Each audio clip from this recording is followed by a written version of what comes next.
Ricky Lacorte. Thank you, Hector. I appreciate that.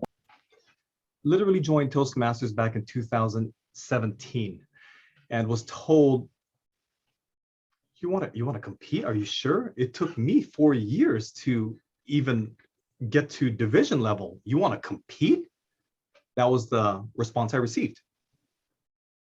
And 2018 came around. I competed, made it to the World Championship of Public Speaking, made it to the top 10 in the world final stage.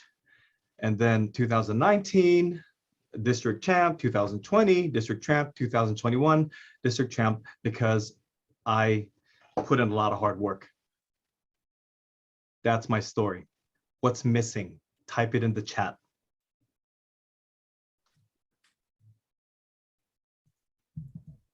I want you to type what's missing. I want you to type why that story. Yes, absolutely, the passion, the struggle. And there's a purpose behind this.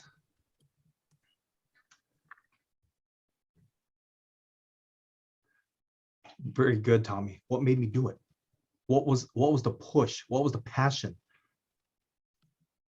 Personalize the story, John. Excellent, excellent. In a very summarized version, I didn't add anything that all of you had mentioned, and it made for a very uninteresting story. It was something you could care less about. You're like, okay, so this guy won 4 times. So what? What am I going to get from this? Now, the reason I share this is because we all are storytellers, not because of the story, not because it's called Story Masters. Rather, we all are storytellers. We all have what it takes. I can give you all of the tips and tricks, techniques, and all of that stuff. However, does that mean you're going to be a great storyteller? I can tell you, you need to engage your audience. You need to look them in the eye. You need to have a cadence. You need to have vocal variety. You need to have body language. I can tell you all of that, but will that make you a powerful storyteller? And you're probably wondering, well, what makes a powerful storyteller? What makes for a powerful storyteller, first and foremost, is your story. Simple as that. It's got to be your story. It cannot be a story that is manipulated in a way you want it to come across. You want it to come across as extremely nice or extremely vanilla. You don't want it to come across that way. You want it to come across the way you experienced it. Because if you do that, we will feel the pain you felt. We will feel the joy that you felt. We're going to feel the joy. We're going to feel the pain. We're going to feel all of this. Like anybody that comes in and talks about storytelling and talks about techniques, here's the 5 techniques, the 7 techniques, the 3 techniques, the 2 techniques. All of those people talking about storytelling techniques are valid. Every single one of them. Every single one of them has a point. Every single one of them has a feeling, and every single one of them has a belief in what they're sharing with us. However, I want you to realize something. There is no hard and fast rule when it comes to creativity. There is no hard and fast rule when it comes to imagination. And there is no hard and fast rule when it comes to the way you want to deliver your story. People will say, oh, you need to start with an opening. You need to do a body. You need to do a close. Guess what? Every single one of us in here is a story then. Opening, we're born. The body, adolescence, adulthood, retirement, death, close. Every single one of us has a story. Are we willing to unleash that story? Similar to that Maya Angelou, I believe that is the quote that they put on the flyer that Serena gave me. That is what makes a great story. You, because you have a story to tell. I can talk about, you can get your stories from childhood. You can get your stories from pain. You can get your stories from something exhilarating that happened to you. You can get your stories from Toastmasters. However, the most important story that we're going to tell is the moments that we live, because a great story doesn't have to be something so profound. Like, for example, Ricky was top 10 in the world. Let's give him a story. It's great. It doesn't have to be that. It could be as simple and powerful as Hector, who joined the National Guard because he wanted to protect his daughter and thank the thanked the United States for allowing him to serve. He wanted to pay the country back. That is a powerful story. Jasmine's got a great story. Raisuk's got a great story. Rosie's got a great story. It doesn't have to do with the techniques. It doesn't have to do with all of the stuff we're going to learn. For example, you need to sit like this. All of that is great. But have all of you listen to a storyteller that isn't even part of Toastmasters deliver an amazing story that compelled you and pulled you to the edge of your seat because you couldn't get enough. Let me see a raise of hands if you guys have heard one of these stories from one of your friends or family members. Absolutely right. Now, what makes them different than us? Nothing.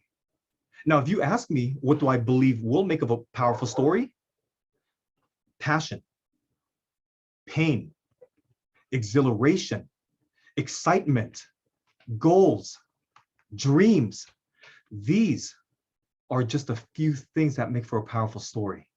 I went to Starbucks today, and every single moment that I have, regardless if it's at Starbucks or if it's here spending my time with you, I live in this moment and I devote myself to this very moment.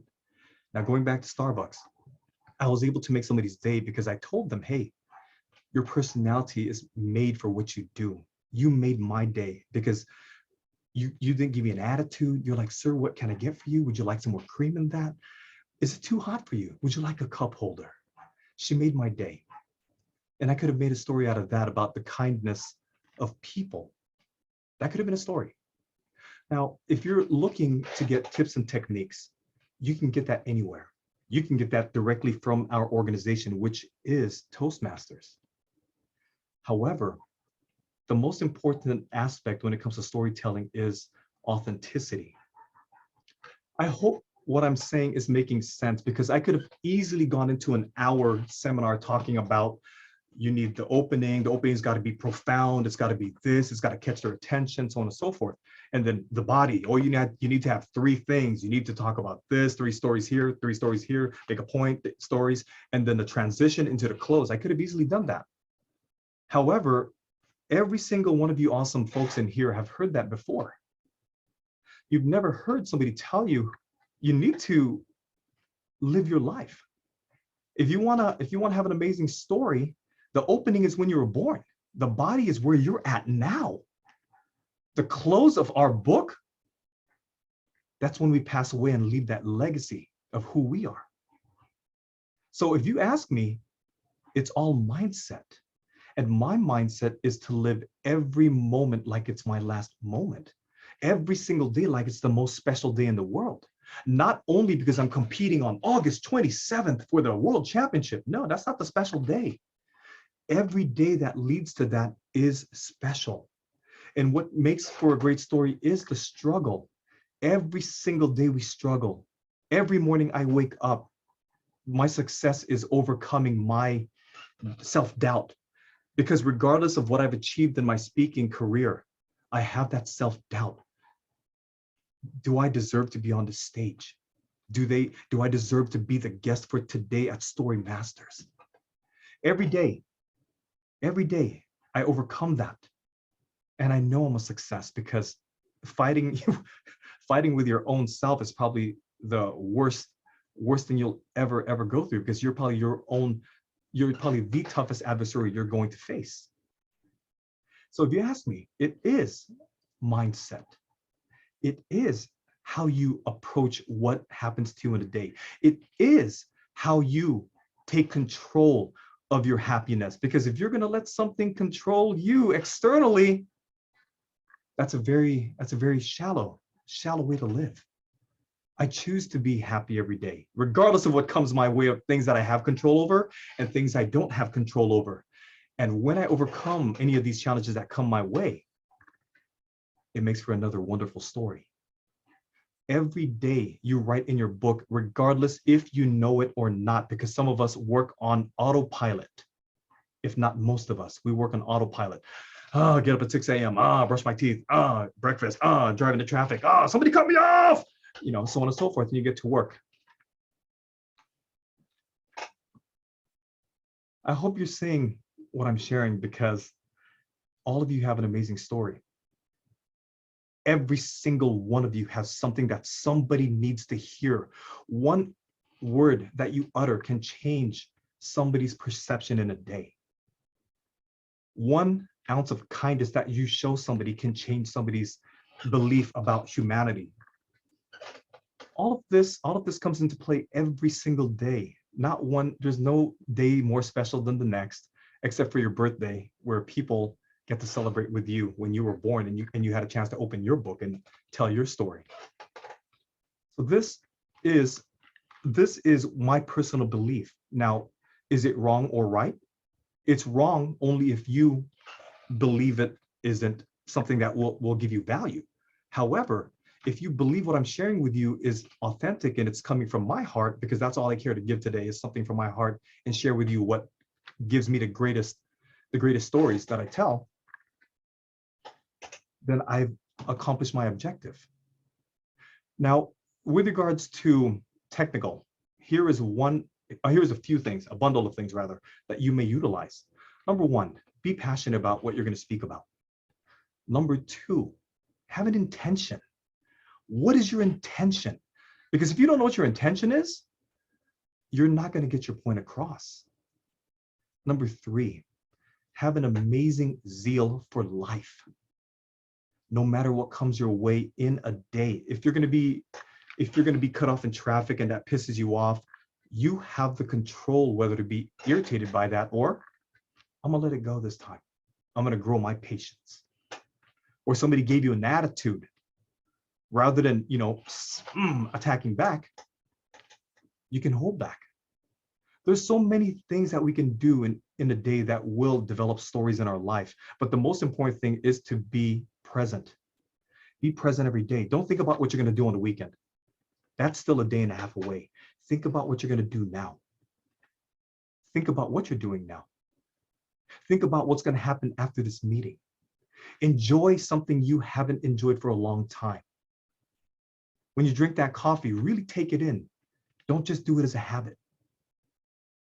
Don't just do things as a habit. Don't live life on habit. Live life to its fullest. Live life like it's your last day. But live life as if you're going to live forever when it comes to educating yourself. That's my belief. That's my personal belief. Every day I live, it's my last day. However, every day I study like I'm going to live forever, because I want to pick up new things, new tricks, new ideas, new tips, everything I can. Why? Because it adds to my book. It adds to my story. It adds to my possible legacy that I will leave behind. Passion, intention, emotion. And when I say emotion, if you have watched my semifinal speech, similar to what Hector was just talking about, my emotions were so heavy there, I almost cried on stage that I almost went over time. It was that powerful because I didn't retell my story. I relived that moment. I was standing there in my junior high school. I was standing there in the fight for my life. I was standing there where my mom was whooping on me for being such a horrible, horrible adolescent. Relive your moments and definitely unleash your emotions. Put your emotions on your sleeve. Let us in. If you want us to be interested in what you have to tell, let us in. So definitely got to unleash your emotions. You got to have that passion. You got to have that intention. And probably the most important factor is live a life worth following. If you live a life worth following, you will be so proud to relive your life again if you had an opportunity. Because the worst thing in the world, and I say this not even being at the close of my book, the worst thing in the world is to have any sort of regret. Now, I do have a regret. I regret not competing in not The Voice, but what's that other competition? American Idol, because overage. So I do have regrets. I do have regrets for not saying I love you enough. I do have regrets. That's the one thing you do not want to have when you close your book and your chapter. So do more. Definitely live a life worth living. And the most important thing I'm going to leave you with is take massive risk. If somebody says, hey, Kathy, it's going to take 2 years to learn that, rather than saying, oh, it's going to take 2 years. Guess what? 2 years are going to pass anyway. You might as well do it. So if there's anything any of you amazing folks in here want to do in your life to add to your story, take massive risk. Whatever you're passionate about in your life, whatever's still on the shelf that you put on the shelf or sideline, take it off that sideline, take massive risk, be willing to make a fool of yourself, be willing to make mistakes, and most importantly, be willing to create wonderful, wonderful stories when you overcome these challenges and these mistakes. With that, I encourage you to live the best life you can live. It's never too early and it's never too late. And I open the floor if you have any questions for me, regardless if it has to do with Toastmasters or if it has to do with anything shared today. Give a big round of applause for our speaker today.